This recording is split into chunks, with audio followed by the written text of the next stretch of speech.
कृष्णा। आज हम श्रीमद् भागवत गीता के 7वें अध्याय का सारांश देखेंगे। इस 7वें अध्याय से हम लेकर 12वें अध्याय तक भगवान ने भक्ति योग का वर्णन किया है। भक्ति योग का संकेत 6ठे अध्याय के अंतिम क्षणों में उन्होंने यह करके किया था कि मैं वह सर्वश्रेष्ठ जो मेरे परायण होकर निरंतर मेरा भजन करता है उसे भक्ति योग अत्यंत खास बात तथा बताते हुए वे कहते हैं कि जिस भाग्यशाली मनुष्य का मन में आसक्त हो जाता है वह संशय रहित होकर मुझे समग्र रूप से जान लेता है और इसका आधार है श्रवण भक्ति से। भगवान कहते हैं यह कैसे होता है। मुझसे भगवान स्वयं अपने तत्व का ज्ञान तथा विज्ञान दोनों बताते हैं कि किस तरह यह संपूर्ण जगत भगवान और उनकी शक्तियों से ओतप्रोत है, और कहते हैं कि इस दुर्लभ तत्व ज्ञान को जानने का प्रयास हजारों में से कोई एक ही मनुष्य करता है और उन कोशिश करने वाले हजारों में से कोई एक ही है यह तत्व से जान पाता है।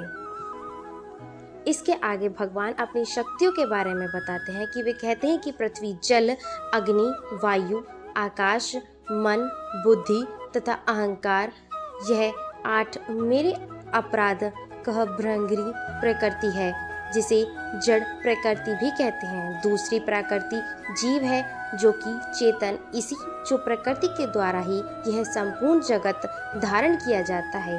यह संपूर्ण जगत इन्हीं दोनों प्रकृति पर और अपरा या जड़ और चेतन से मिलकर ही बना है। और खास बात यह है कि दोनों प्रकृतियाँ मुझ में ही उत्पन्न होती हैं और मुझ में ही लय हो जाती हैं। अतः में सब तरह से संपूर्ण जगत के कारणों का आदि कारण मुझसे अलग हटकर किसी भी वस्तु, प्राणी आदि का कोई अस्तित्व नहीं है। कि अब उनकी सर्वव्यापकता का कुछ अंश बताते हुए कि वे कहते हैं कि जल में रस हूँ, चंद्रमा और सूर्य के प्रकाश हूँ, संपूर्ण वेदों में ओंकार हूँ, आकाश में शब्द, पुरुषों में पुरुष तत्व, पृथ्वी में पवित्र गंध, अग्नि में तेज, संपूर्ण जीवों का जीवन, तपस्वियों का तप, बुद्धिमानों की बुद्धि तथा तेज वालों का तेल में भी सभी जीवों का सनातन बीज में हूँ, बल वालों का बल तथा धर्म शास्त्रों के अनुकूल वाला काम भी हूँ। मैं इन 3 गुण वाली प्रकृति या माया के कारण सारे जगत के प्राणियों का ज्ञान ढका हुआ है, अतः वे मुझे नहीं जान पाते। इस मेरी माया से पार पाने का केवल एक ही उपाय है, मेरी शरणागत। कि इसके आगे भगवान 4 तरह के दृश्य करती और 4 तरह की सुकृति लोगों के बारे में बताते हैं। दुष्ट प्रवृत्ति, दुष्ट कर्म करने वाले लोग भगवान की शरण ग्रहण नहीं कर पाते, और वे हैं पहले जिनका नाम और ज्ञान माया के द्वारा हर लिया गया है। अधिकांश बुद्धिमान होते हैं जैसे महान दार्शनिक या वैज्ञानिक आदि। दूसरे मूढ़ अर्थात मूर्ख लोग, इससे नराधम यानी जिन मनुष्य का कोई धर्म नहीं होता, अर्थात वे धन तथा वर्णाश्रम धर्म को नहीं मानते। और चौथे बांसुरी वाले अर्थात भगवान को नकारने वाले नास्तिक लोग। अब 4 प्रकार के सुकृत तथा अर्थात पुण्यात्मा वे हैं जो भगवान को भरकर उनकी शरण ग्रहण करते हैं। पहले आर्त यानी दुखों से दुखी, दूसरे जिज्ञासु यानी भगवान को जानने की इच्छा रखने वाले, तीसरे अर्थार्थ हैं, तीसरे ऐसे भौतिक लोग तथा लाभ, तीसरे हैं अर्थार्थी हैं तथा अर्थार्थ किसी भौतिक लाभ की कामना करने वाले, और चौथे यानी कि जो भगवान को प्रेम पूर्वक भजते हैं।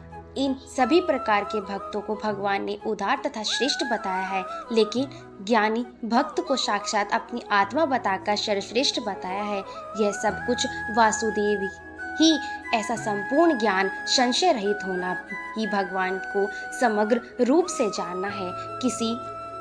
किसी विरले और परम सौभाग्यशाली व्यक्ति को ही अनेक जन्मों के अंत में ऐसा संपूर्ण ज्ञान होता है। भगवान ने उसे महात्मा कहकर संबोधित किया है तथा अति दुर्लभ बताया है। कि इसके आगे भगवान बताते हैं कि संसार के भवनों और कामनाओं मुझे हुई इस व्यक्ति किसी तरह इस अपनी कामनाओं की पूर्ति के लिए अन्य देवी देवताओं की शरण में जाते हैं। वे कहते हैं कि लोगों की कामनाओं द्वारा प्रेरित होकर जो लोग जिस भी देवी देवता का पर श्रद्धा करके उसे पूछते हैं तो वह उनकी श्रद्धा को उनमें स्थिर कर देता है और उन्हें हम देवी या देवताओं द्वारा अपने द्वारा निर्धारित फलों को प्रदान करते हैं। यह सब अल्प बुद्धि वाले लोग हैं तथा उन्हें मिलने वाला फल भी नाशवान है। यह कुछ उसी तरह से अल्प ज्ञान है जैसे पेड़ की जड़ को ना सींचकर शाखाओं और पत्तियों को जल देना। इस तरह यह दोनों में फंसे हुए लोग मोहित रहकर मुझे नहीं जान पाते। इसके आगे अपनी सर्वज्ञता को बताते हुए भगवान कहते हैं कि मैं पहले भूतकाल में हुए सभी प्राणियों, वर्तमान में स्थित सभी प्राणियों तथा भविष्य में होने वाली सभी प्राणियों को जानता हूँ, पर मुझे कोई भक्ति रहित पुरुष नहीं जान सकता। परंतु जो पुण्य आत्मा वनों से मुक्त हो गई हैं, वे दृढ़ व्रत लेकर मेरा भजन करते हैं। उन्हें समझ में आ जाता हूँ कि इस संसार चक्र जन्म मृत्यु जरा व्याधि से बचने के लिए एकमात्र प्रभु ही शरण का उपाय है। ऐसा संकल्प लेने वाले जीवन के अंतिम समय में मुझे अधियज्ञ, अधिदेव तथा आधारभूत सहित मुझे जानकर मुझको प्राप्त हो जाते हैं।